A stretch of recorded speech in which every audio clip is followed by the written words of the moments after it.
Hello and welcome to the English Box. Today we're going to talk about some of the differences between British English and American English. As I'm sure you all know, the Americans imported the English language from the British Isles. And having imported it, they made a number of changes. Now everyone knows that the Americans call mobile phones cell phones, but you may be surprised to learn about some of the other changes that they made. For example, the words reliable, talented, lengthy, influential and tremendous all originated in the USA. Indeed, these words were met with a similar level of contempt and skepticism to that which meets and greets new words coming over the Atlantic nowadays. So let's look at some of the modern day differences.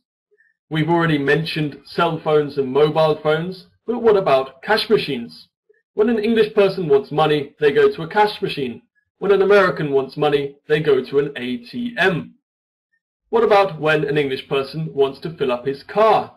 He goes to a petrol station and he fills up with petrol, whereas an American goes to a gas station and fills up with gas.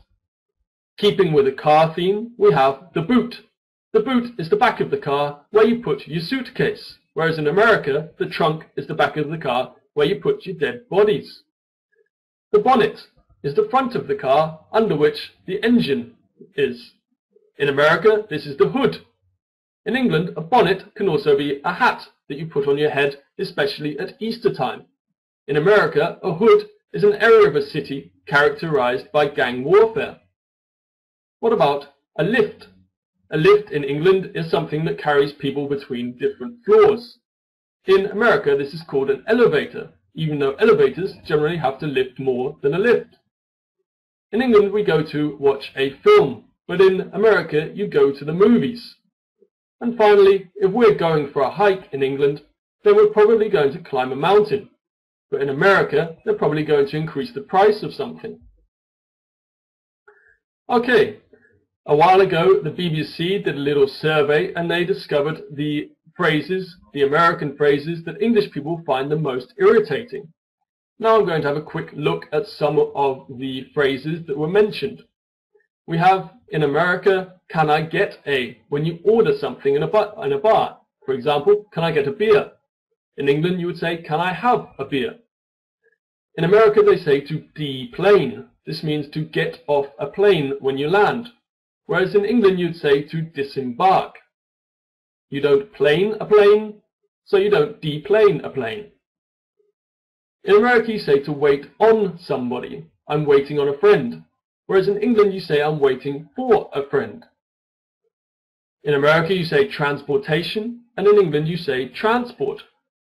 And one that the Americans, I think, have got right: when you celebrate a birthday, you turn an age.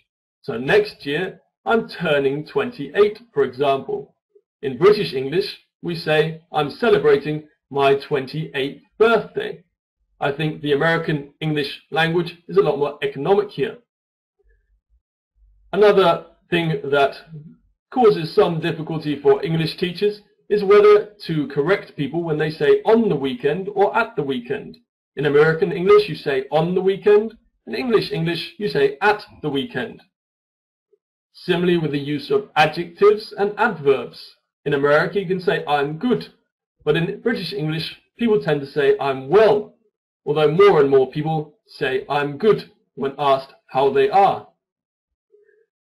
Also, the past participle of the verb to get. In America, you say, I have gotten. And in England, you say, I have got. We say expiry date, and the Americans say expiration date.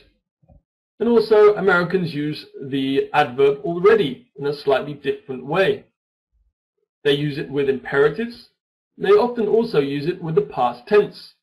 So with imperatives, turn it off already, whereas we would simply say turn it off. And in the past tense, I did it already, instead of saying I have already done it, as we would say in England. That brings us to the end of the video.